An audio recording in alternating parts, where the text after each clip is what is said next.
Hi, I'm Nate Flax. I'm Noah Longworth-McGuire. And this is Talking Lion. Talking Lion is a podcast focused on artist-to-artist conversations. We're primarily artists, a duo called Sleeping Lion. And throughout our career as songwriters and producers, we've had the opportunity to work with so many incredible rising artists. Talking Lion is about hitting record on the conversations we've had with our musical friends and collaborators to get a glimpse into what their life's been like and where it's going. A few reminders before we start. Firstly, we now have a Patreon for fans of the show to show their support and help keep the show going. As a Patreon subscriber, not only will you earn rewards, but you'll also gain exclusive access to a chat room in our Discord server. Here you can talk with us and even suggest questions for our guests. Go to patreon.com/talkinglion to subscribe. We appreciate your support. As we mentioned, we also have a Discord server that's become a sort of community hub for Sleeping Lion and Talking Lion.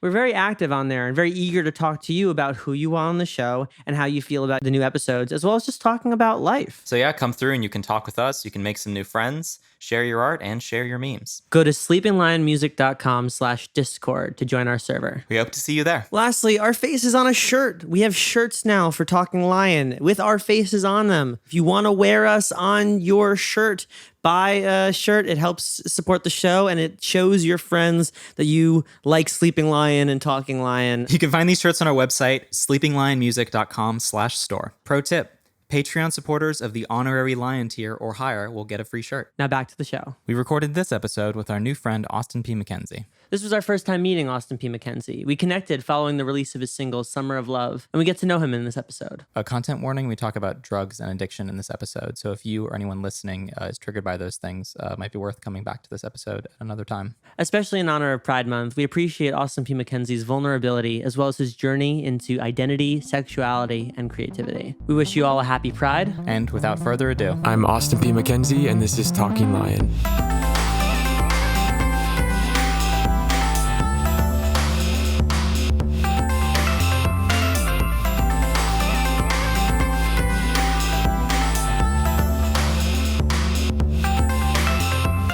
Well, hey. hello. Hi. Nice to meet you. Nice to meet you as well. This is literally the first time I'm meeting you guys. Hi. Where were you born? I was born in Mesa, Arizona, which, Whoa. fun fact, Mesa, it's about 45 minutes east of Phoenix. It's just like a random, like, white Mormon town. Nothing too special.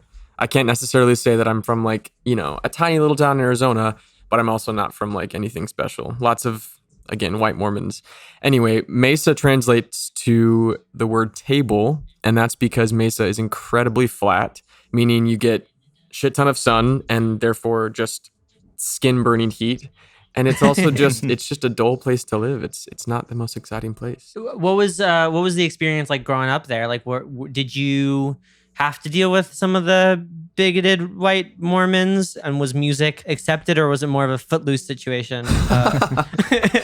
Well, I grew up very religious, mostly based off my own accord, though. Mormon or non-denominational Christian, and Gotcha. My mom was raised Catholic, and then when she, left home, I guess she just took the path of non-denominational Christian, and so I grew up going to church every once in a while with my family, but I was really riveted by church and by the whole experience, and so I really stuck with it deeply up until,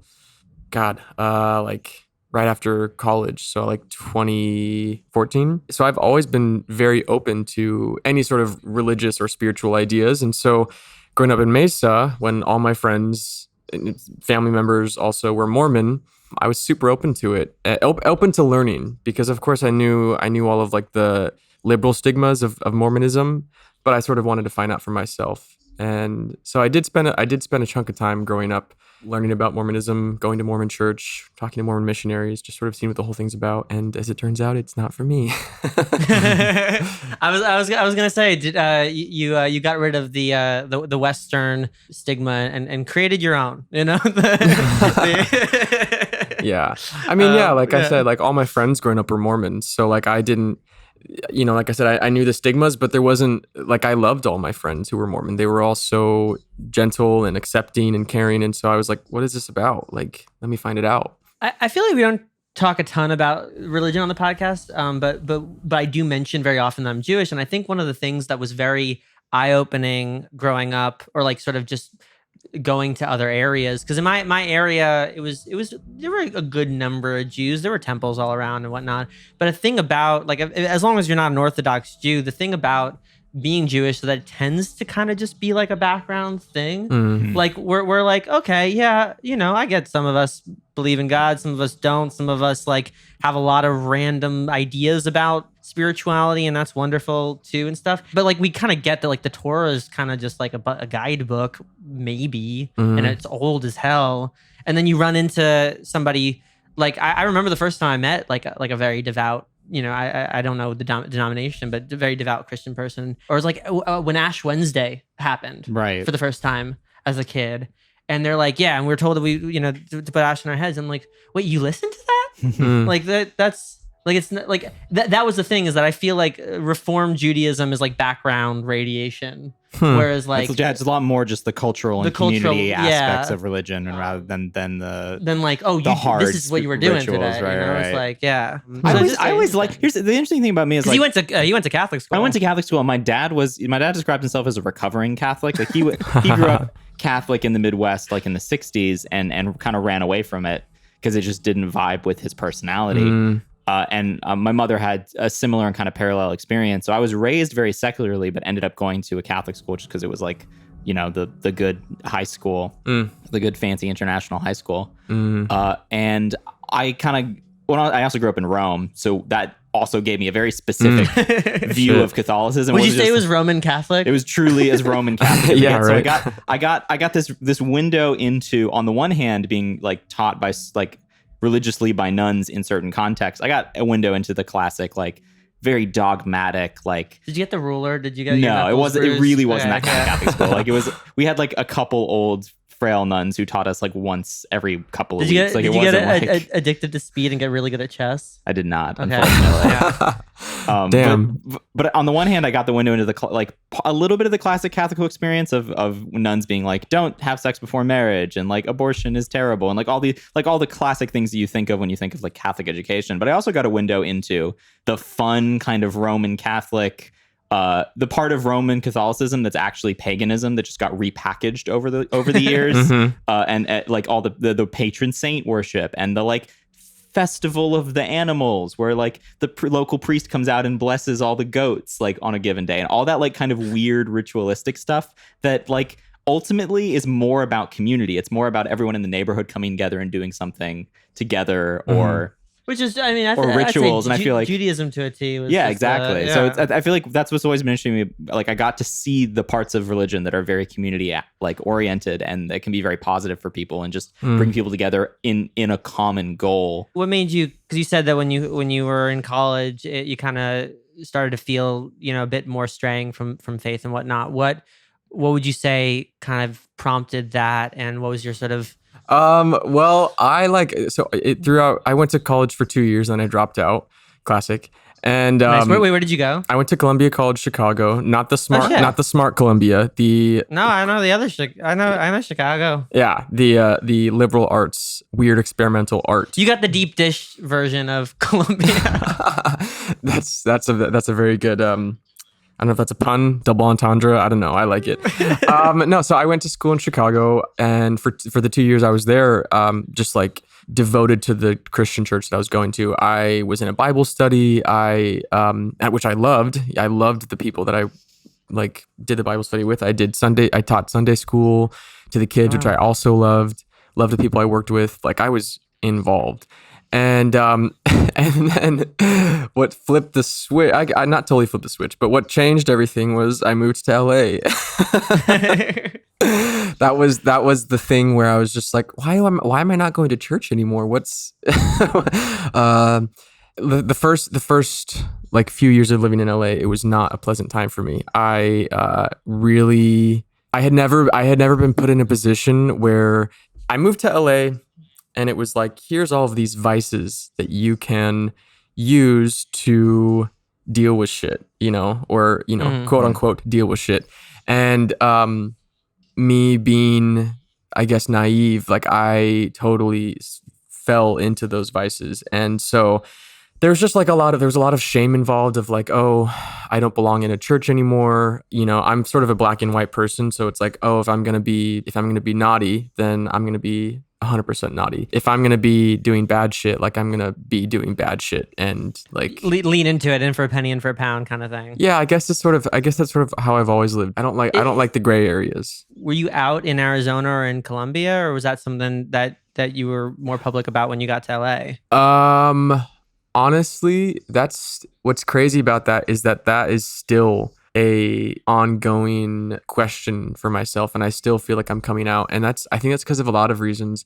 One, when I quote unquote came out to my mom, it wasn't like a coming out. I think I was like 23, 24, and my coming out to her was, hey, I have a boyfriend, I'm in love with him. And she was like, that's really cool. And that was it. And so like there hasn't been a moment of like the weight off my shoulder of like, oh, finally I have like revealed what I've been hiding or whatever. There hasn't been that. And I think that's a lot of me just being like, honestly, like afraid of fully telling people who I am or what I'm into. I don't know. It's just this weird thing. And even to my boyfriend that I've been with for 4 years, like I still don't think I've like really come out to him. And that's not like, it's not the case where like I'm like riddled with anxiety or like this is a huge burden on me, because my sexuality doesn't really feel too connected to like who I am. So that's also it too. Like I sort of just brush it off like, I don't really know what my sexuality is, and it's okay because I don't need that, I guess. Well, I think that we sort of live in a time that's just on the cusp of getting to a progressive place. So like I think sexuality is a spectrum, as do many people, and I think that it doesn't have to be super tied into identity, but at the moment, because a lot of it is tied into politics, then it becomes about identity politics, and it becomes about all these other layers. Mm-hmm. Where at the end of the day, like I just can't wait until there's like a the time where nobody's really thinking about it and talking about it. You're just like, cool, I guess I'm doing this today, and then tomorrow I'm doing this tomorrow. Yeah. And like it's not tied into like the daily battles of identity and all that stuff. But the logic of everyone should be fluid in whatever they want to do or be or identify as, like, to me that logic is so clear that this whole political social fight of like people being able to identify how they want to identify, or these young people who are like gender fluid or sexually fluid, it's like I don't understand why there's an argument. It's like it's so clear that this is where we're headed, of like the fluidity, and it's like, why are people fighting it? I just think it's so stupid. It's not logical to fight it's like like there are 3 to 8 steps that need to be taken, in government and in societal understanding to be able to even have a world where it's not something that is talked about, or like just again, background radiation. It's like I definitely. Oh man, I vibe with that a lot. That's what you're saying. Like, it is also frustrating being when it does feel so clear. Like, you're right, the logic feels so clear. Of like, and maybe it just comes from being a person with a pretty gnarly mental illness that it completely whacked open like my view of the spectrum of life. But it's like, it is so plainly obvious that nothing is set in stone in our lives and in our societies and in our personalities, that it's frustrating that just people don't see it that way. That people are incapable of acknowledging. It's such a simple thing to acknowledge that our identities are fluid, and it's frustrating that it is such a point of contention in society. And I've expressed this. I don't think I've expressed this on the show, but I've expressed that like I don't know what I am, and I don't know if I want to know at the moment. Like I'm happy to be just sort of going about my day without major questions. Whatever. But I did say to my parents at one point, I'm like, listen, I just need to know now. If I were to, go out with a guy, would that be a problem? Right. And they were both like, no, of course not. I'm like, sick. I don't know if I want to. I don't know if that's going to happen. But if I did, I'd like to know that we're good and that's not like conversation, And that's like, again, just like, but it is interesting. You Wikipedia and it's just like, and then he is this. But to your point, I mean, like to say anybody is anything is like, is a bit of I think an overstep. Well, I think one thing that, I mean, this is part of why I'm excited to move to Silver Lake.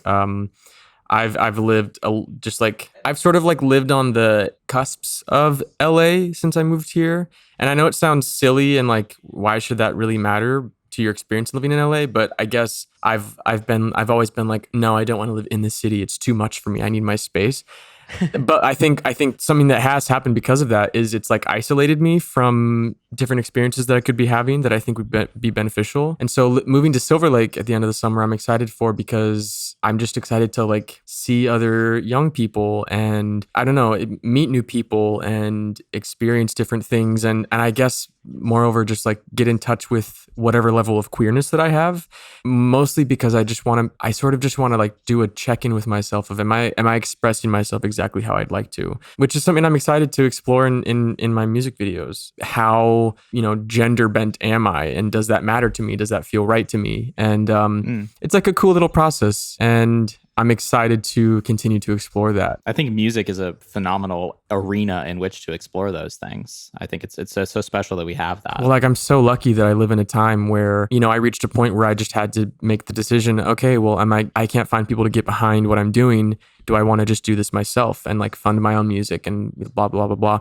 And to be able to even have that option of like, oh, should I just do it myself? Like what a fortunate time to grow up to live in right now, where anyone can make whatever they want and put it into the world. Like I feel so, if this was 50 years ago, 30 years ago, even, that wouldn't be the case. Now I can just literally make music and put it in the world, and I don't know. I feel very lucky. Music's a great place also to have that like belly check too. It's just like, sometimes I won't know if I'm like happy or sad or mad about something until I'm like, oh, I didn't mean to write that, but fuck, it does resonate with me. Shit. Okay. Yeah. That's how I feel, like, yeah. And I mean, and we were jamming out the Summer of Love post taxes. So, that's I totally feel that.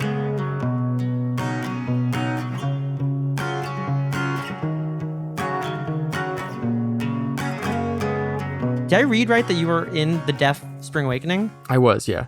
So when did that happen? That's awesome. That's one of my all-time favorite shows. And my girlfriend in high school worked at a school for the deaf. So I think she saw it like a dozen times, like something crazy like that, That's funny. Yeah, I did that thing. Okay, so that when was that? That was 2014 or 15 when it started, when I moved to LA. And I had auditioned for that show. I was living in Chicago. I was going to school for interpreting sign language. And I randomly, I was doing some research project for a sign language class, came across the casting call on YouTube for it. And I was like, this is my favorite show. I don't see myself ever acting as a career or singing, but I don't know what possessed me. I think that I sent a tape for auditioning with the hopes of like, oh, they'll remember my name. And then when I move to LA one day, I will have an in to get a job as an interpreter for them or some crazy thing like that.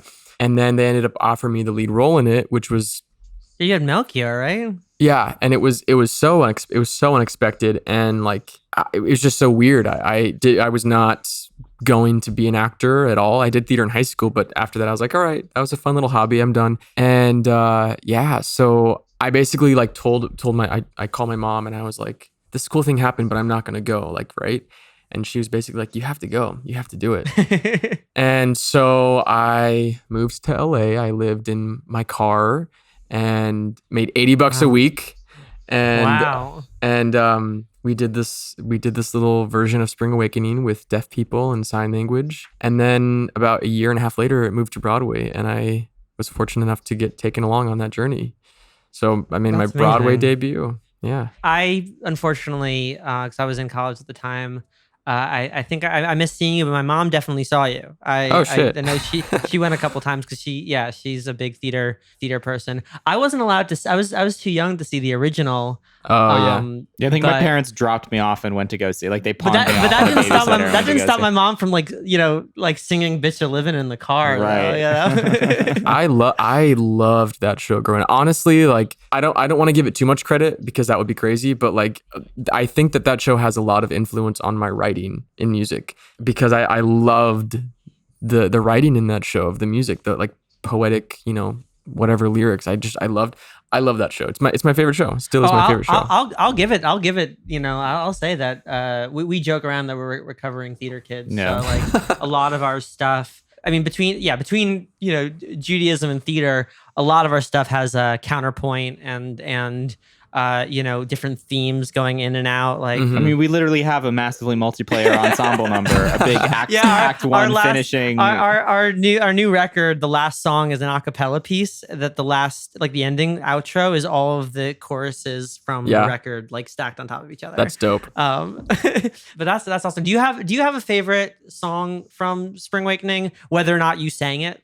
My favorite song is Whispering. I think that the melody, I think that the melody, and I think lyrically, it's just like the most mind blowing song to me in the whole show. That song blows my mind. I also do feel something every time I hear "Mama Who Bore Me." The Right. Not the reprise, but the first song of the original. show. Yeah, I mean, when you hear the fiddle come in, like that first chord is just like gravy. Yeah, to me, it's just like that's a magic show. Like I listen to that music and I'm like, wow, this is magic. Like the melodies and the lyrics, I'm like, wow, this is incredible. Although I still don't listen. I don't listen to it anymore. I am still too close to having done it that I'm like, I can't listen to it right now. Yeah. Yeah, that's definitely fair. I think that when I was growing up and I was listening to pop punk and all that, like obviously, Bitch of Living and Totally Fucked and all that was like so cool. But when I got really, really into making folk music and got older, Touch Me is just an insane song. Oh my God, that song too as well. It's just like the guitar and like those melodies and harmonies just always floor me. That's part of what's felt so special about the show is because I really am like a strong lyricist. It was beautiful to come into that show being fluent. I was the only hearing person who was fluent in sign language. So when they had the translators, we had 3 or 4 translators, like a team of translators translating the show. When they would sit down with me and teach me the sign language translation, which evolved over 3 years, like literally every night of the show, it was like, hey, change this one sign. Picked it up very quickly because I was fluent and knew the meaning of what I was signing. And it was so interesting to be singing these really poetic, vague, what the hell does this mean music, and then to be signing something that was equally as poetic. But like, it was interesting because the structure of spoken English and sign language are completely different. So mentally, I know that I'm singing one thing and that what I'm signing is a completely different thing. Like the word for word translation for things in sign language, it's not like a direct translation at all. Well, so I have a very specific like sign language question, because again, I dated somebody who taught at a deaf school. My mom actually would, whenever she took classes when I was a kid. But one of the things I always thought was really, really beautiful about the language is that you kind of get to make up like what your name is. And one thing that I was kind of curious about is, and maybe something you've thought about, maybe something you haven't, but like when you sign your name, is it the same when you sign your name as yourself versus like yourself as an artist? Like, do you have a sign for you as a person and you as an artist? That's really interesting. Well, so the rule is that it's called a sign name, what you're saying, because in sign language, finger spelling it's like spelling the alphabet out. So as opposed to me saying Nate, I would have to take the time to finger spell your name every single time, which doesn't make sense. And it's not personal either. So what happens is a sign name it's like an invented sign that does not exist that represents you / your name, but it can only be given to you by a deaf person. Oh, wow. Okay. Yeah. That was, I didn't realize that piece. Yeah. Which is really cool because it makes it like when you know a deaf person or are in the deaf community enough that they sort of have like gotten to know you and they trust you and whatever, they'll gift you the sign. And it's really special. I've been given 3 sign names over the years. I started when I was 15 learning sign language. So I have 3 different sign names, but I only have one sign name like right now that I use. And that's just because as a musical artist, deaf people aren't very interested because, right. they can't hear what I'm singing. So no, but also I sadly haven't been around a lot of deaf people over the past year, which is like a big bummer for me. I love the deaf community so much. Have you thought about having sign language incorporated in like videos and whatnot? And if you have already, I'm sorry if I haven't. No, you're good. I haven't. Here's the thing. When Spring Awakening happened, I mean, that was my acting debut. My acting debut was a lead on a Broadway show. So like having that happen to me should have felt like the coolest thing, but it didn't because 1, I didn't feel like I deserved it. I hadn't been like spending my whole life dreaming of this, which also couples with didn't feel like I deserve it. But also like it was just such a shitty time in my life that I don't really like to look back on, even though it's like important that I do. And so I try to separate from that time as much as I can. Also too, I'm 27 now, and I really feel like the thing that I love more than anything in the world is making music. So it's like anything I can do to remind the 10 people that actually care about what I'm doing that I'm not Austin from Spring Awakening. I'm Austin the artist, Right. So like, for the deaf community, maybe one day, like I'll put sign language in one of my music videos or something like that, because, I do respect the deaf community. I want, them to have equal access. But I'm just hesitant personally because I don't want to, like, I want to step away from that as much as I can. Totally respect that. And it's tough, especially going back to what we were talking about with identities. Sometimes identities are accidentally chosen for you. Mhm. You don't realize when you say yes to this thing or that thing, what Right. might be the thing that people know you for, and then you have to have a relationship with Mhm. it. Yeah. I always imagine Yeah. that we're like sword fighting with our past selves. Like I want to punch both of us in the face when we were back in the dorms for some of the dumb musical decisions or business decisions we made.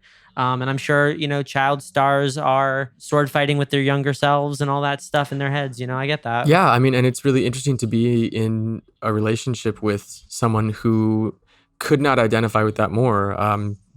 For people that don't know, my boyfriend is Kevin McHale, and he was one of the main characters on Glee, which is like, a huge show. It was a huge show. It's still kind of, people think of it as a huge show. But, as you can imagine, he deals with that all the time of like, the fears of like, oh my God, have I peaked? Is this all people see me as now? Kevin is an artist as well. He puts out music and he's making music all the time. And it's like, do people actually care, or are they just there because like, oh my God, I loved him on Glee? So it's like, obviously me being in this like small revival on Broadway that was there for a year that like wasn't huge, like that's obviously a much smaller scale of like what Kevin experiences. But we do talk about that, and it's very convenient to be able to relate with him on that. I think that our biggest like duo combo power is that Noah is a Glee fan and grew up watching Glee. I've never seen an episode, and so we whenever a Glee thing comes up, I have to be like. I know. I'm so sorry. I have to be like when I read about Kevin, I'm like, was he on that show you watched? Was that? I was like, are you kidding? No, we actually had a writing session once with Cord Overstreet. I love Cord. And He's great. I didn't know who he was. So Noah's like, But I think that's in a way that's a more honest way to go into a situation like that. Because for me, I had to take the part of my brain. It's like, you're Sam from Glee, and that fades away once you get to know someone a little bit. But it's like you can't like there is. It's an unfortunate, I think, quirk of the system of pop culture that we 100%. consume these people's personalities parasocially through these fictional characters, and then you have to do a lot of internal work. Even like as someone who works in the entertainment industry, I know how to do the internal work to like separate. Like, no, I know that you're a person. I know what that's like to be a person. Yeah, which I think who has a different identity through media. I think that a lot of people who live in LA, regardless of what level of success they have, I think that we all experience moments of that, of like, oh yeah, like none of this actually matters, and you're still like, you still make breakfast for yourself, you still have bad days, you still shit, you're still like a regular person like me, right. You know what I mean? So it's like, of course I don't think that of Kevin. I still think of Kevin as Artie from Glee. In fact, I don't understand why he doesn't use a wheelchair everywhere. he was in a wheelchair in the show.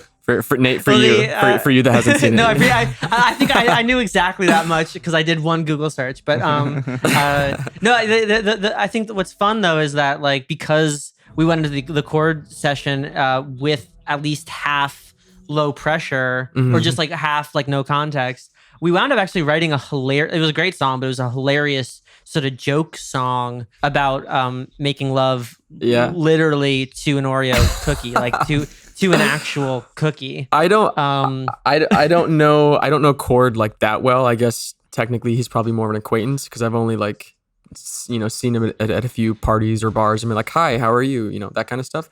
But he's a funny guy, especially the stuff I hear from Kevin and his other Glee friends. We Cord were is just howling. like It was fucking hilarious. I remember when I first met Cord, I think we were both a little drunk. Yeah, we were definitely a little drunk. And it was the first time him meeting me, Kevin's new boyfriend. Although at that point it was like we were 3 years into the relationship. But but he was like, that's new in LA. Right, That's yeah, new, that's very true. new in LA. That's true. Yeah. But Cord looked at me like we were sitting across from each other on 2 couches at a bar, and he was like, "If you hurt her, I will find you," meaning Kevin. If I hurt Kevin, Right. he's like, "If you hurt her," and I just thought that was so funny. He's just such a little weirdo who has amazing music. I'm actually like a legitimate fan of his music. I think he's, first of all, great voice. Second of all, he's a great writer. It was one of these days. I want to get back in to write like a song that isn't about delicious cookies. But the fact that our only Court Overstreet song in unreleased song is But that's is a this song. crazy It's a song that I Oreo. will always show people because it's so fun. Like But it's see, like yeah. It's a very LA thing. Yeah. I was about to say, well, have you heard some of the songs on TikTok? Like, you can literally put out the most random shit and it could blow up. So it's like, put out a song about making love to an Oreo. You know what I mean? Like, do it. We should figure that one should out. revisit it. We should revisit.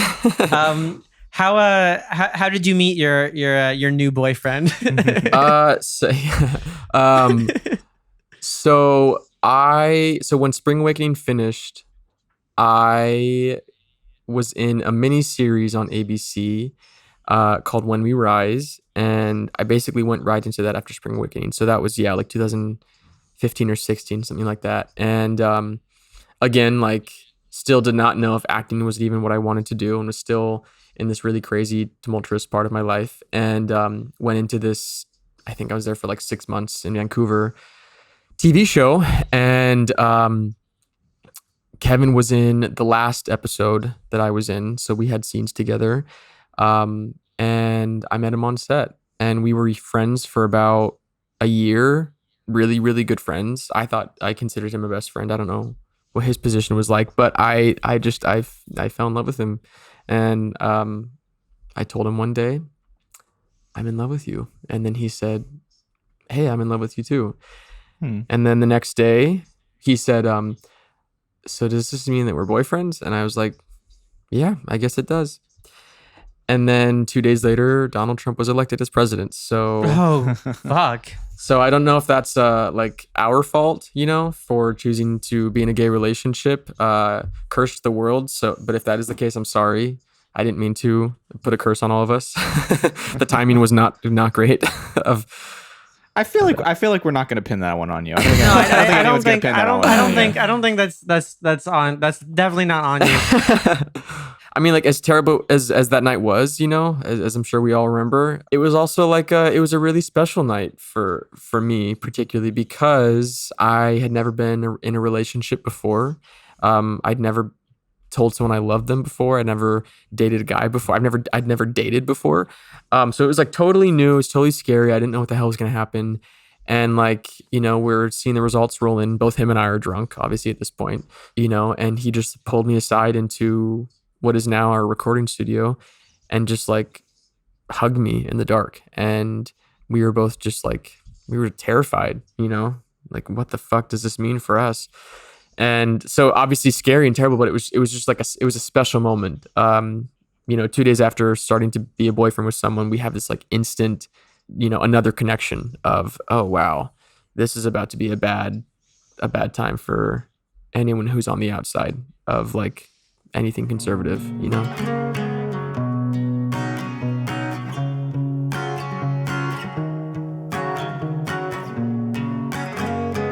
The results in November must have been the opposite. Well, funny story about that. So the election happened, and we waited like a week or something for the results to point. Right. The election day happened, and Kevin and I had planned a trip to go to Big Bear, to this cabin. I'm a big outdoors guy, so we were like, well, we have to go. I mean, we rented this place, and it was for our anniversary, because we had become Right. Yeah, whatever. So we went and like we basically spent the entire time just watching the news, waiting for the more results to pour in. The last night that we were there, it was like that was sexy night. I was, all right, we're chilling, we're just on the couch watching the news all day. That's cool. But last night, like we're making steak, we're drinking wine, we're gonna get in the jacuzzi, and we're gonna fuck. And that's how I see it. I'm like, this is I'm gonna blow. If it's your anniversary and you have an Airbnb in the woods, there has to be a fuck night. Like what else are you gonna do it? What else is it for, right? What else is it for? But I'm also the type of person who, like, Kevin doesn't think this way. He doesn't think this way, but I'm like, I spend days like thinking about it of like, we're gonna have sex on this night. He doesn't know it yet, and I'm gonna fucking blow his mind. And anyway, so we were like, all right, let's close the computers. Let's not watch the news right now. Still waiting for the results to pour in. And I was like, you know what? Like I'd like to get some good sleep tonight. So I'm going to take an edible. By the time it hits, we'll be ready for bed and I'll pass out. Lovely. Also, like, great sex, right? And we make a steak, we play Scrabble. It's lovely. And we're drinking and we get in the jacuzzi, we start doing the deed. And he like very suddenly like stands up out of the jacuzzi. And I'm thinking, have you had too much to drink? Or are you okay? We'd only had like one drink at that point. And I'm like, are you okay?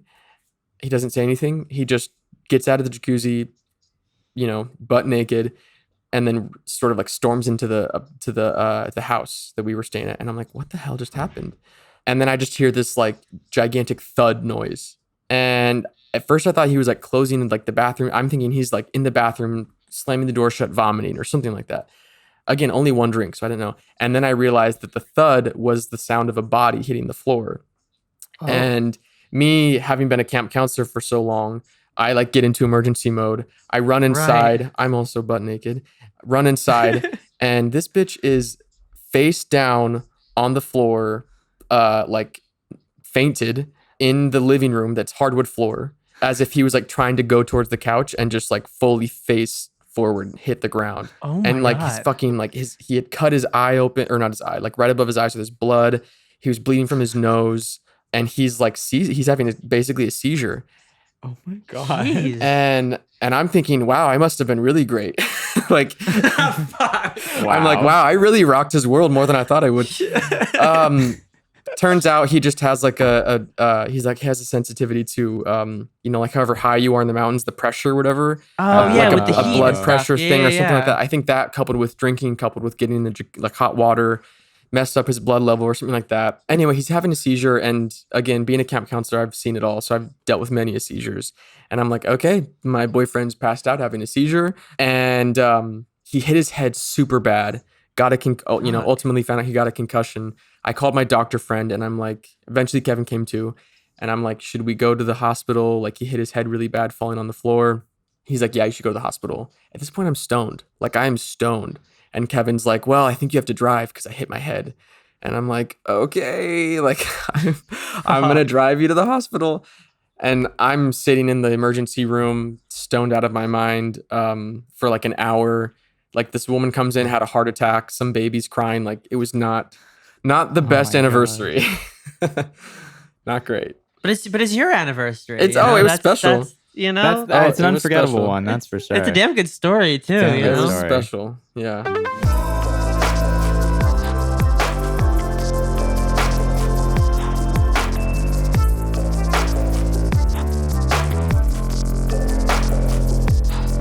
Pausing the podcast to remind you that we have a Patreon that you can subscribe to if you want to support the show. If you're enjoying this episode, but you're thinking that you've got a burning question for an artist, or you just want to talk with us, or maybe you just want to mug with our faces, our Patreon's the way to go. So go to patreon.com/talkinglion to subscribe. Now back to the show. Living in LA, it really is like a little bubble. The perspective of the world and of American politics is very different here than a lot of the rest of the country. And it's cool because you feel safe, but it's also like a bit skewed of what the reality is of the country. Of course. And I think though, I know you already want to move to Silver Lake, but you guys would have really liked being here on the day Biden was announced, because the street just exploded with people. It was just so everybody was dancing, jamming out, like Playing on the different trumpet, playing the trumpet. just- like Oh, that's it was Just awesome. a big old block it was party. like it was almost like a New Orleans like it really style was party. almost like a good Oh, Mardi that's Gras awesome. yeah, vibe. in Echo Park. It was just everybody was celebrating. Yeah, you know? and see, that's exactly the stuff that I have intentionally let myself miss out on because I'm like, oh, I need the separation. But that's what at this point in my life, I'm like, you're still young, but you're almost not really young. Like you need to go out there now while you're open, and then like in 5 years I'll be an old bitter bitch. But like I like that's the stuff I want to be experiencing. That's the stuff that I'm excited to hopefully be in the middle of living in Silver Lake. Definitely. Well, you already got friends here if you do move out. Cool. Friends Good on the to east know. side, which are very important when you live on the east side, because Very you much won't want to so. go anywhere We'll else. show you where all the great trivia spots are. Okay, That's- good. Good. Yeah. All the trivia, and when the bars open, like good Yeah. old bars as well. Yeah. But and maybe that'll be a summer of love. Do you Nice. see Nice. the segue? Nice, Wow. We have found the segue. And we're back, baby. Wow. Incredible. Look at you, professional host. We're in Seamless. like the 60 somethingth episode. Like We've been doing this a while. we've somehow been doing this for a while. But yeah, the song is a jam. You sound great on it. The chorus was stuck in our head throughout our entire H&R Block experience. So I hope that like I didn't write like Aquarius on one of our Oh my cat God. forms or something. Are you an Aquarius? No, I'm a Virgo. Okay. I'm an Aquarius. That's what I was asking. But yeah, the song's great. The chorus is super super catchy and just a whole vibe. What was the inspiration for the song, and do you have a favorite lyric from it? I don't know a lot of writers, honestly, so I don't know if this is how other people do it, but I work like exclusively in terms of like, okay, what is this album going to be about? I usually honestly pick the title of the album before I even write any songs for this idea or for this album or this concept or whatever. And I like very clearly one night just like knew exactly what I wanted this album to be. I knew exactly what the concept was, what the theme was, what it sounded like. And at the time when I was writing it, I was just obsessed with like 60s, 70s Laurel Canyon, those type of artists, Fleetwood Mac, Joni Mitchell, Mamas and Papas, like all those. I felt a little bit of hair in there too, like the actual like Broadway show. Well, that was part of the inspiration for the video, yeah, as well as some of the writing. But yeah, like I wanted to touch into this 60s world that I was like really feeling at the time. And when I was writing the song, I was thinking a lot about the leaders that I've known growing up, the people that I have looked up to and that have shaped me, but then over the years have really let me down. And thinking about just those times when it seemed it was really clear to me how to be a good person, how to make a good impact on the world when I was younger. And as I got older, just like I said, those people disappointed me. It was harder to sort of see the clarity of like how to live a good life, how to be a good person to everyone else. And so I just wrote about that. And like Kevin says that my go-to emotion for everything is sadness, which I think is true. The song sounds really positive. It sounds really, really poppy, and it is ultimately. But what it's really saying is I used to be so happy and now I'm not. And why is that? Which is so sad. But it's reflecting on the time when it was easy to be happy and easy to see the light in the world. And that's really what the song is about. I mean, more specifically, it's about my experiences working at a summer camp for 12 years. But I worked at a camp too growing up. I was a nature counselor at a day camp. Yeah. Yeah, so yeah, I mean, I have such rosy memories of the place, even if it wasn't necessarily the case at the time, Yeah, the camp that I still work there every year, maybe one week out of the summer. It's a camp for people with special needs, and really just shaped who I was as a person completely. It just completely changed my life in every single way. Yeah, favorite lyric is I always feel something when I hear take me back to my youth, to the waterfall when I jumped after you. Take me back to the green, take me back to my youth, to the waterfall when I jumped after you. because this time that I'm talking about in my life, we used to, when we had a weekend off at the summer camp, we would drive like 2 hours to this amazing waterfall, and we would jump off the waterfall.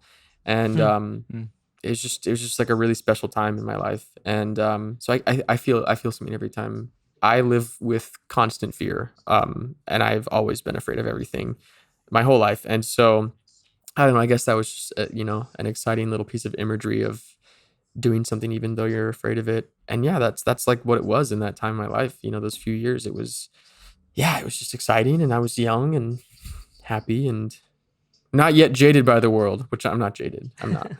What I think is so interesting though is that a bunch of musicians I know would describe themselves as sort of fearful or cautious people, and yet our jobs require a shit ton of courage on the regular. And I think it's less that music people are actually fearful or lack that courage, but are just expending it on the daily. I think the fact that people go to roller coasters because there's not enough. They still have surplus excitement to use. Like I get a little bit upset at my younger self for being so scared of things that made no sense to be scared of. Like I get upset at my younger self for not doing the Cotton Eye Joe at the school dances, right? And, not going on the roller coasters, and not doing the all you can eat hot dog competition, because now there are things that I don't think I would be scared of doing that I just physically can't do. And also things that cost money, and also I have fears that are real. And fears that have consequences, sometimes even outside of myself. But the thing I'm proud of as a kid is I went to Martha's Vineyard where they shot Jaws, and there's a bridge where you can jump like 15 feet into the pond where the shark comes up. Oh, wow. And I did that. And That's I was cool. terrified, but I did it. That's very cool. I just want to get that on the record. I'm really proud of you, Nate. And thank you, Austin.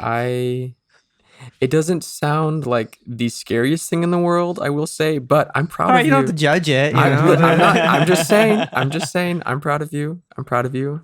All right, baby steps until you skydive. one of these days. But yeah, no, it is just it is interesting how much more you have to think about when you're older. Yeah. And when you're talking about vices, I was thinking about that. Like when you grow up, you see vices as these very obvious, like terrible things. But I think that what's so amazing about vices is that they feel great. And what I think is really complicated about being an adult is like your baseline is uncomfortable, Like you're always a little bit tired and a little bit anxious and a little bit ungrateful and a little bit, this and that or the other thing. And I think like I'm upset by the fact that if I have a couple drinks, I'm suddenly very open and, grateful and all that stuff. And it's tough that like what vices do is it unlocks the easy mode. It's the easy mode. Yeah. And then what really sucks is then you add logic to it where it's like, oh, well, why would I not want to feel good? Like I'm always anxious or I'm always depressed or whatever it might be. And then it's like, well, if this makes me feel better, why would I not do that? It's so hard to unlogic yourself of like why this is a vice and it's not good for you or whatever. Everything in moderation, I guess. But like, I don't know. I guess that's the tricky thing with vices is it's I mean, that's the point of it. That's why people get addicted, because it's like, of course, why would and I then not? the come down's so terrible. Like it makes the hard mode even worse. But yeah, I worked in film, like post production for sound, and those hours were really, really tough when I was younger. And I would take Adderall to do it. Yeah. And I remember at one point like saying to Noah in this like mania, I was just like, if I'm this smart on Adderall, why am I not allowed to be this smart all the time? I could just be this smart all the time. Like fuck you. I can be this productive all the time. Oh my God. And then had one of the worst like crashes I've ever had in my life. Like very much I can't feel my face kind of. Yeah. Oh God. Yeah. I mean, I think it's something that my relationship with vices, I guess, to say it vaguely, that's something that I've always struggled with. And just to be totally honest, I am like nervous when I think I see a lot of people, maybe myself in this group, around my age who are like, it's fun, we're partying or we're having a good time and it's like we're young and whatever. But, when you exit that young phase, what of those things stick with you? And I think that's something that again, just being honest, I'm interested / a little iffy about seeing myself getting older and being like, what stuff have I kept from my young years that is not good, that like is a problem. I think that'll be and the people that I know that I think also, you know, dabble with vices, you know, what is that going to turn into, you know, because it gets to a point where it's not cute and fun anymore. It gets to a Right. problem, you know. Yeah. Well, and in a lot of ways, like the blessing in disguise of my, you know, constantly inflamed body is that it's tough for me to do vices. Wait, did you say you're outside of moderation. constantly? You said constantly inflamed body. Yeah. What do you Should mean? I Like elaborate? like you mean like bloated? That's what I hear.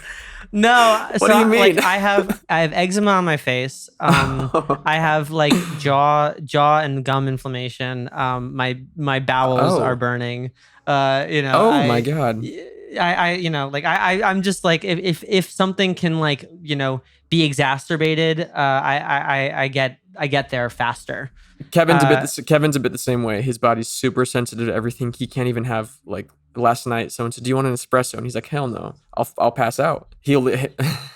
I'm from New York, so I can at least like have coffee and it not Yeah. affect me. But yeah, you know, I somebody jokingly one time said I have Jewish stomach syndrome.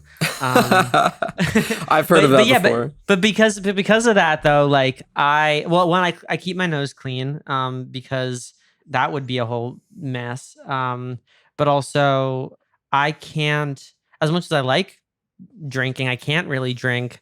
Like I do drink, I do get drunk from time to time, but like I can't do it excessively because it takes me 3 days to recover from a hangover, and my Mhm. stomach is killing me. Like, you know, like knock on wood, I have to throw up for whatever reason. That's not going to stop hurting for 2 weeks. See, You know? here's the thing though. Like, And, like- I come from a very, very long line of alcoholics. So like, you know, my dad barely gets hangovers and he's in his 60s. I think I'm genetically dealt the same hand where like I can drink a ton and still be very high functioning. Like I have it in me to be a very high functioning That's what I'm saying. I alcoholic. can't. Like I'm lucky that my body wouldn't let me be an I alcoholic. think you're lucky. I think I have to exercise the additional level of self-control of being like, well, don't become an alcoholic because it's bad, even though there aren't obvious negative repercussions. Yeah, I think for me, it's like I guess I'm a bit of a, well, I was gonna say I'm a bit of a masochist. I think that I'm 100% a masochist in that We gotta level a little bit of masochism up in here. and that, like, yeah, maybe I have just like a normal body in the sense of, you know, when I'm hungover, and when I'm, you know, my body reacts poorly to things it doesn't like a normal body should. But I like that feeling of being hungover for 3 days and like feeling like a mess. That's so fucked up. That's so fucked up, but it's true. I like the feeling of like stumbling home at 3 p.m. the next day with your sunglasses on and like your party outfit. I don't know. Something about that. I know what you mean. It's kind of like when you have a sick day and you're excited about the sick day.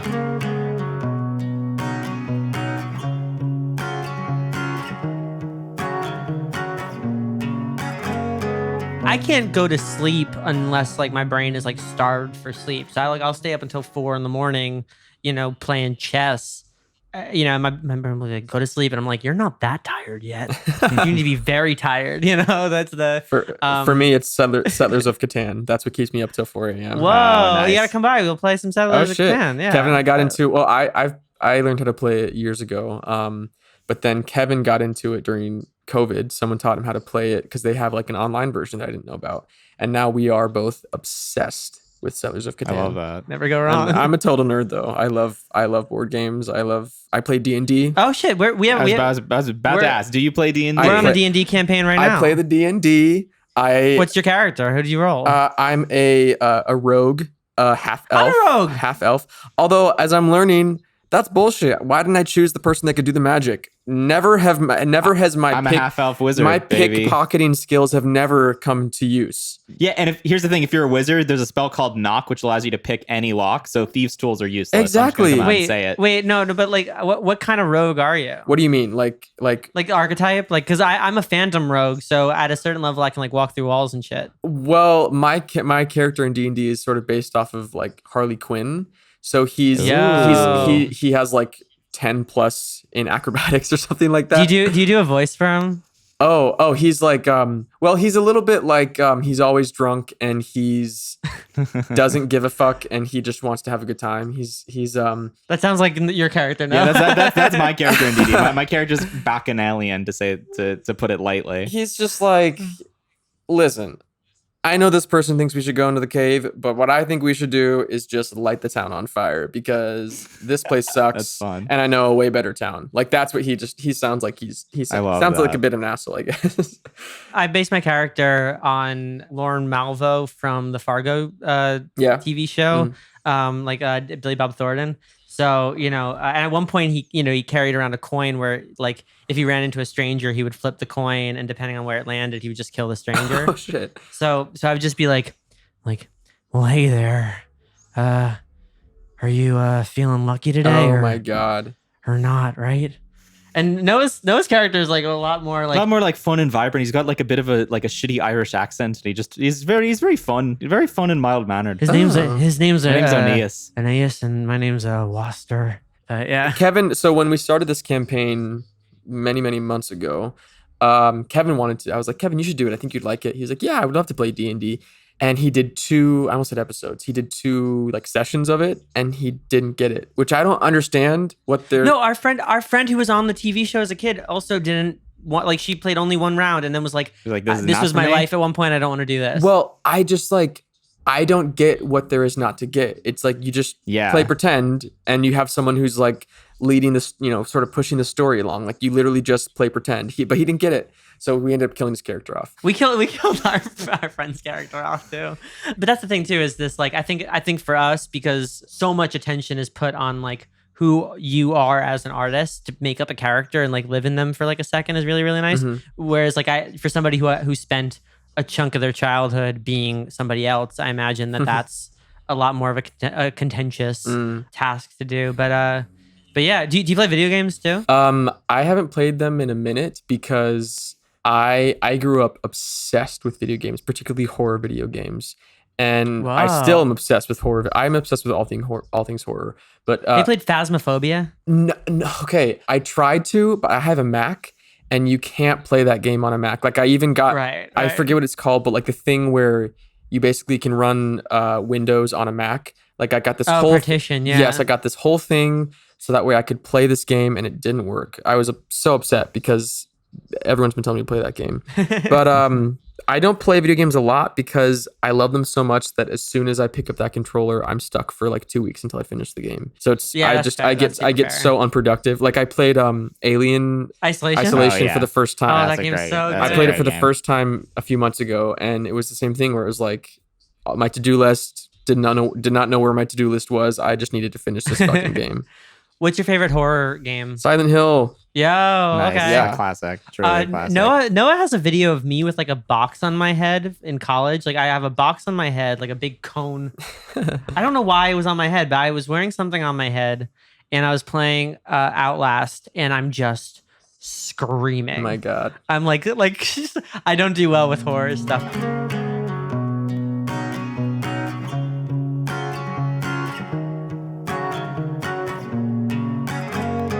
We have a Patreon subscriber named Alan C.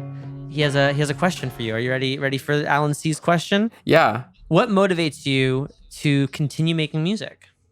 I've thought about this a lot the past year, especially because I'm still in the position where, other than, like Kevin, and like maybe a few people, there's no one really rooting for me. And that's okay. I don't feel entitled to that or that I necessarily deserve that. But I'm still at the precipice of something happening. And so to be in this position where I'm still the one pushing everything, still the one paying for everything, still the one, saying that this is good, you just have to believe me. You question yourself all the time. Why am I still doing this? And it's something that I've really thought about for some reason in particular the past year. And I actually just finished writing my next album and it's all about this. What keeps me motivated to keep doing it is what keeps me motivated to keep making music is music. It took me about 26 years to realize that that's the most important thing to me. And that's the thing that I want to serve for the rest of my life.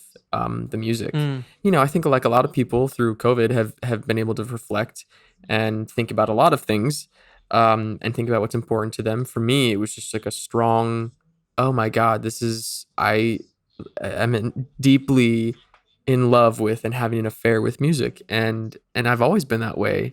And it just took me this long to realize that that's the only thing I want to do. And I love writing so much. I can't even put it into words. I love writing so much, and I love the process of making music so much that within itself is enough for me to keep doing it, because there's a million reasons why I shouldn't do it. A million and one reasons why I shouldn't be making music.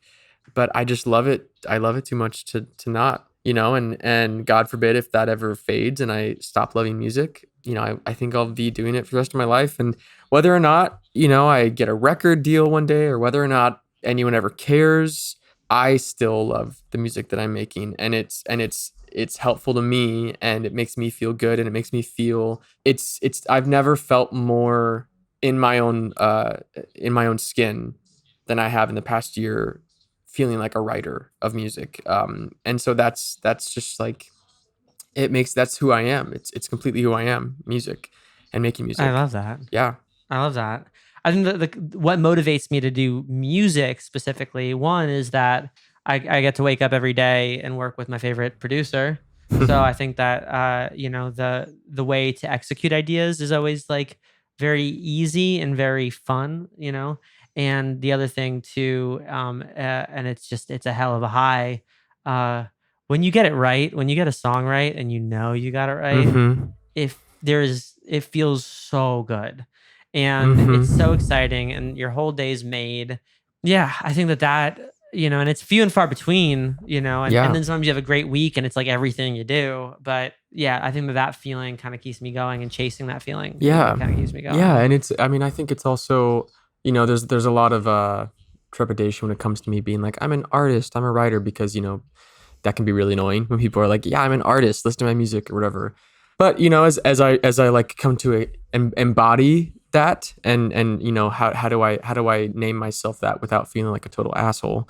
I like fall more in love with the writing process, and the process is for me is so special, because I feel like for anyone that's a writer, particularly a music writer, I think there's just this really amazing romanticism about it, where even if you're writing pop hits that don't mean anything, or they're not for you or whatever, to me, I see it as you're living your life, you're going out in the world, you're talking to people, you're having a regular life.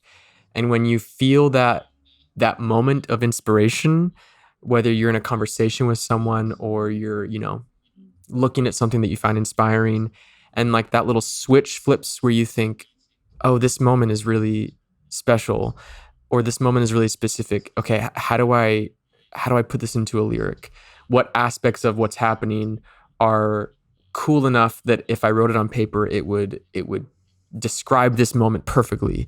It's just, to me, it's this really amazing sort of outside experience where you're totally examining the experience that you're in, and you're totally thinking, you're picking out the pieces that you can put into your little equation that then turn out to be a song that you write that right. night. And the synthesis, and I think you're right. Like if somebody goes around and is like, I'm an artist, like I feel like people with that inflection think that they're the only artist in the world. But what I think is really kind of a beautiful way of thinking about it is that I think that an artist, what makes an artist is somebody who's capable of making unique and consequential decisions. So in a lot of ways, and I'm going to defend this, like I think that our lady at H&R Block this morning is an artist, because using the years of stuff that she learned, she was able to move parts around and move numbers around, so that what, one person's math might say we owe, thousands, another person's math might say that the government owes us thousands. And that's math with consequences and creative problem solving. And I think that you actually limit yourself as an artist, thinking that the only person who can tell you how to be an artist is another artist in your medium. But it's funny because we have a music podcast. I hate listening to music podcasts. I love listening to comedy podcasts. I love listening to film podcasts, to startup podcasts, because the way they talk about how they approach a problem is extremely translatable to what we're doing. And if you see everybody as an artist, then everywhere you go provides insight into your thing. Because today at H&R Block, this incredible woman who's extremely overworked took this number and moved it there and completely changed the tune of our tax return. Who's to say that tomorrow I can't do that on a song that I think isn't working? Move two lines around, and all of a sudden it's an entirely different song. You can learn so much from how people approach problems.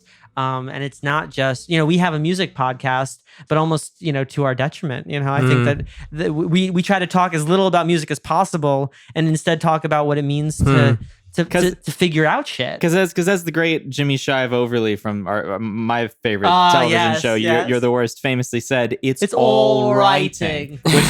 Which he said, the joke in the show is that he's like drinking at a bar and he's supposed to be finishing his book. And someone's like, hey, aren't you supposed to be finishing your book? He's like, it's all writing. Oh, but I think God. about that all the time because to what you're saying about that moment when the switch flips and your brain starts to synthesize information and take in information and be like, oh no, this is cool, and spitting it back out. Like your brain is doing that. I think it feels like it comes from outside of you, partially because like your brain is always processing those numbers and crunching those numbers, and then it's only in those moments when it bubbles to the surface that we feel like writers. Right. But in a sense, it's always happening. Yes. We're always processing. Well, that's when you're a writer, you're always writing. Yes, I could not agree more. Where it's, in a way, it makes you feel a little special because you're always taking everything in, and you're, again, like figuring out, how do I turn this real life moment into a 3-minute song, so it's, in a way, it gives, I don't know, I think it's such a cool perspective to see things in. And I think on the best days, I feel really, really good about the fact that there's nothing that I can do that's a waste of time or inconsequential. And then on tougher days, I get really, really, really exhausted by the idea that there's nothing that I can do that's not inconsequential. If you're a sponge and you don't know how to shut that off, that could be both really, really exciting and also really, really overwhelming. But I think that's what that's what good friends and therapy is for. Yeah, I mean, I feel a little bit of Catan. I feel a lot of things about, at age 27, 26, 27, realizing the thing that I feel that I'm best at and that I want to do more than anything else. I feel a lot of things about that, at discovering that at this age, because, I'm not super young, but I still have a lot ahead of me. And it is that, you hear all the time people say, if, for example, if there's anything else in the world that you could imagine doing other than acting or songwriting or whatever it is, then go do that, because acting is the worst job you could have. And it's the hardest job. And every time I heard that, I was like, okay, that's bullshit. Like you can like multiple things, whatever. But at least for me right now, what I feel is I've tried a lot of different professions that I thought I would love, and I've hated all of them. Music is the only thing that I actually love and that I would be happy doing, which is a bit of a scary thought, because it's like, oh man, I hope it works out, because I don't have a whole lot else to do. Right. Well, it's all spaceship maintenance at the end of the day, Yeah. What motivates you? That's a tough question. I feel like my brain goes to that same kind of thing of just like, oh, like I don't know, like I don't want to do anything else as much. But that's not necessarily true. Like I have a lot of other passions. I have a lot of I love visual art and comedy and fiction writing as much as I love music to a certain degree. So it's like sunk costs. Like I went to an expensive music school. Like there's a certain component where it's just like I made a series of life choices that have coalesced into I'm a musician, and that's part of how I've defined myself. So even though I know that's subject to change if I want it to be, I just never want it to be. I think it's like it's one of those things where even when I'm done with music, it's never done with me. Like it's. I think what's interesting also about our collaboration is that other than piano, I can't think of anything that you and I can both do well.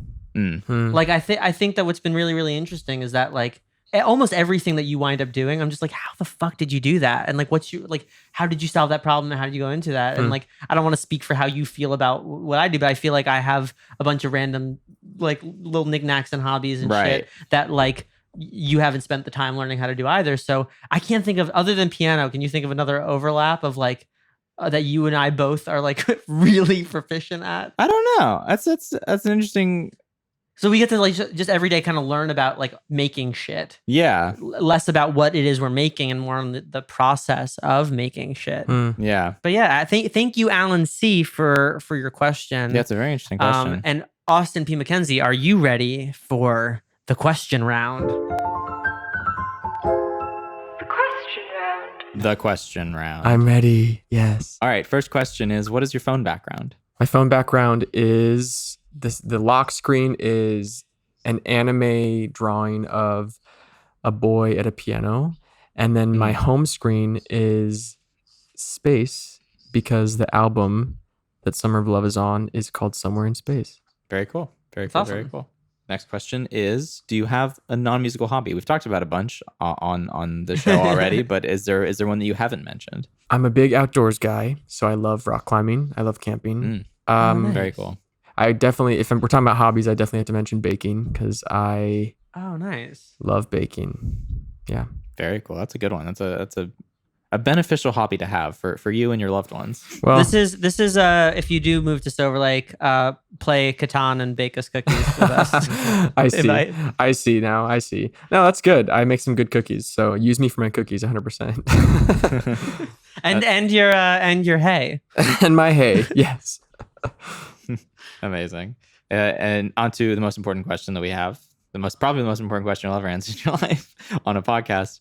Would you be a pirate?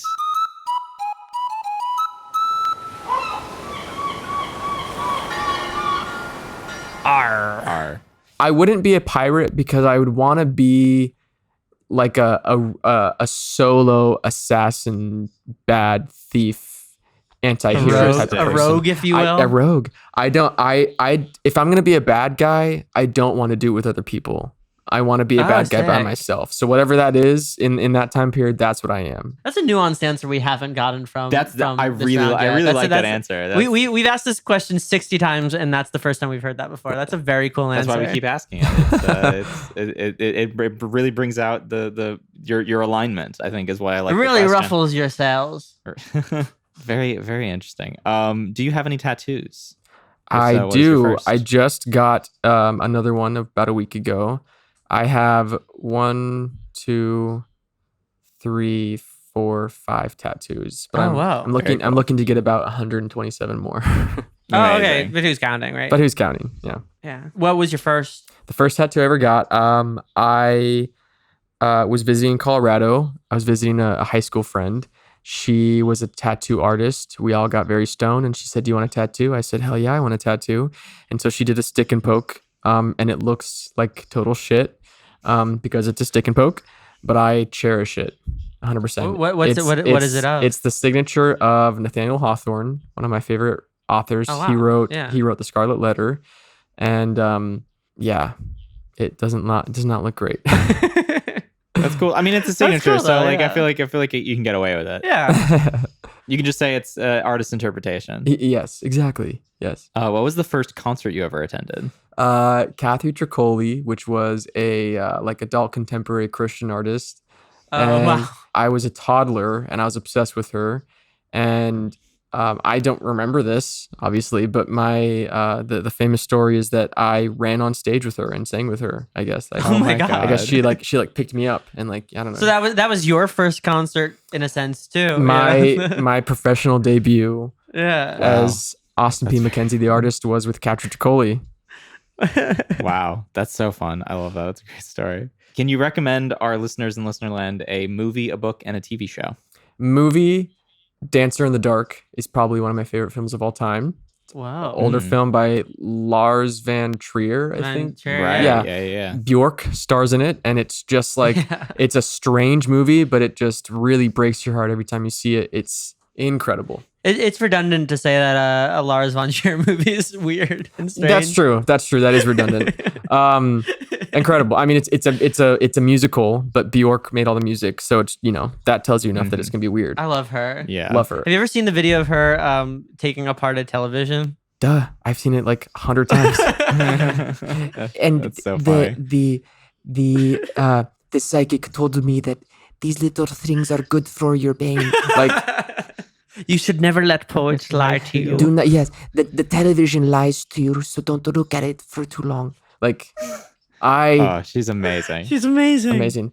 Okay, so movie, Dance in the Dark, TV show, Russian Doll, favorite TV show of all time. Yeah, Nice. great. Yeah. Book, I'll just say my favorite book of all time, Blonde, with an E at the end, by the newly controversial writer Joyce Carol Oates.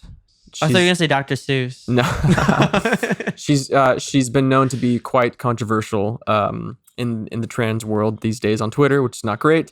Like turf stuff. What was that? Like turf stuff. I think it's similar to a lot of like what J.K. Rowling is J.K. saying. Rowling, a lot of that kind of stuff. She wrote a historical fiction book about Marilyn Monroe, and my favorite book of all time.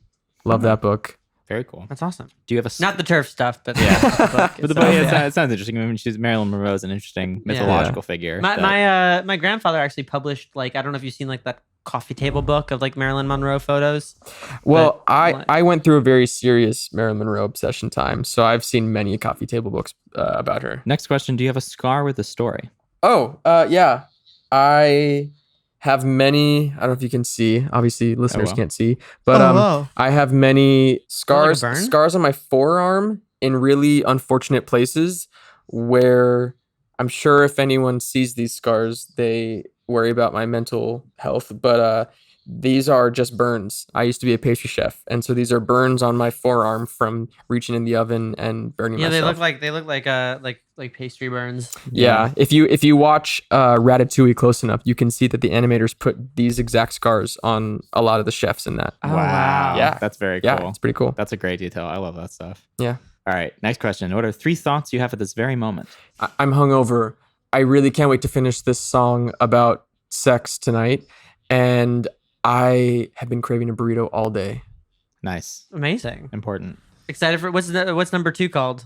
It's called Lovesick, and Nice. I feel pretty good about it. Very cool. Very Yeah, cool. you gotta write that the hot tub fainting song, like call it High Altitude or some shit. I've thought about how to put that into a lyric of like the sex was so good I knocked you out or something. That's Yeah. fun. That's. I mean, that's very fun. you can sample somebody falling, and that could be like the kick drum. You That's know, a great sound. Thud. Oh God. Last question is: what are you looking forward to? I am looking forward to my next. This isn't a plug, I promise. I'm looking. No, this is plug time. But this is it's You know? genuine. I mean, I guess sure it's a plug, but this is genuine. I'm very very excited for the next single off this album.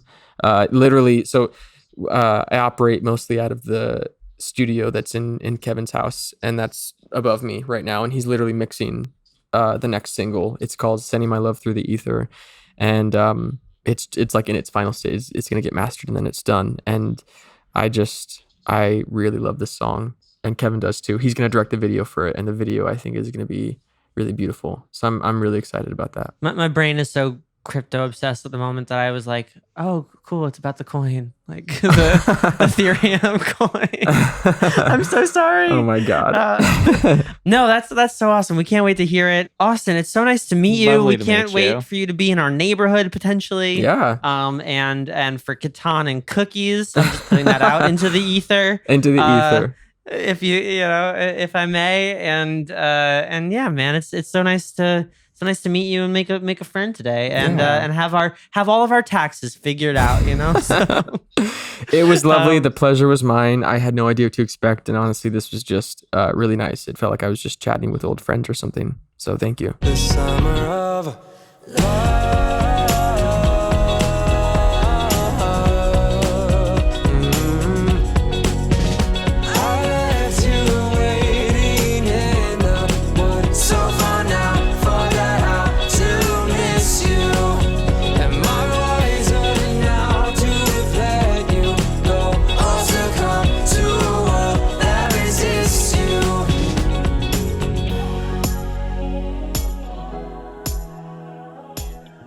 Thank you for listening to this episode of Talking Lion. We'd like to thank Isotope and our Patreon subscriber Alan C. for their support. If you'd like to show your support, ask our guests your questions, talk to us on Discord, and get a shout out at the end of each episode, subscribe to our Patreon over at patreon.com/talkinglion. Thank you for listening and see you next